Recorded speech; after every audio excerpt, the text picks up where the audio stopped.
सर्वप्रथम तर मी माझ्या हातगावमधील मायबाप जनतेचे खूप खूप मनापासून आभार मानते.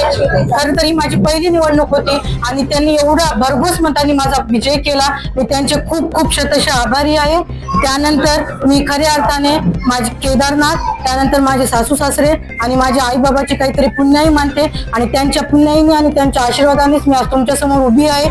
एवढ्या खंबीरपणे उभी आहे आणि एवढ्या मतांनी निवडून आलेली आहे. त्यामुळे मी त्यांचे खूप खूप आभार मानते. आणि या पूर्ण प्रक्रियेत ज्यांनी माझी अगदी सुरुवातीपासून साथ दिली हे असे माझे पती, आपल्या सर्वांचे लाडके माननीय भास्कर दादा यांची मी खरंच खूप ऋणी आहे. आणि मी सांगू इच्छिते की गेल्या 2 वर्षापासून जे काही त्यांनी काम केलेलं आहे त्या कामाची पोचपावती म्हणूनच तुम्ही हे जे काही मला मतदान रूपी आशीर्वाद दिलेला आहे, त्यामुळे मी त्यांचे ऋण खूप खूप आभारी आहे. आणि आपल्या हातगाव आणि हिमायतनगर शहराचे जे आमदार आहेत लाडके बाबूरावजी कदम साहेब, त्यांनी सुद्धा सुरुवातीपासून खूप खूप या प्रक्रियेत मला मदत केली. त्यांचे सुद्धा खूप खूप आभार आहे.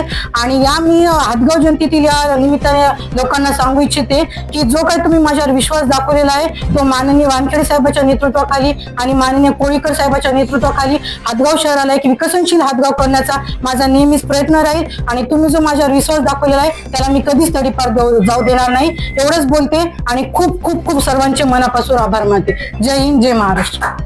मागील 10 वर्षामध्ये यांचा जे भ्रष्टाचार झालेला आहे त्यांच्यामुळे पूर्ण तालुका, पूर्ण शहर आपले त्रस्त झालेलं आहे. त्यांच्या कारभारावर कंटाळून आज जनतेने परिवर्तन केलेलं आहे आणि या परिवर्तनाची लाट आज आपण बघत आहे. आज नगराध्यक्षपदे आमचं आलेलं आहे आणि बाकीचे नगरसेवक सुद्धा हे निवडून आले. आज आमदार साहेब आहेत आपल्या तालुक्याचे. नगरविकास खाते एकनाथ शिंदे साहेबाकडे आहे.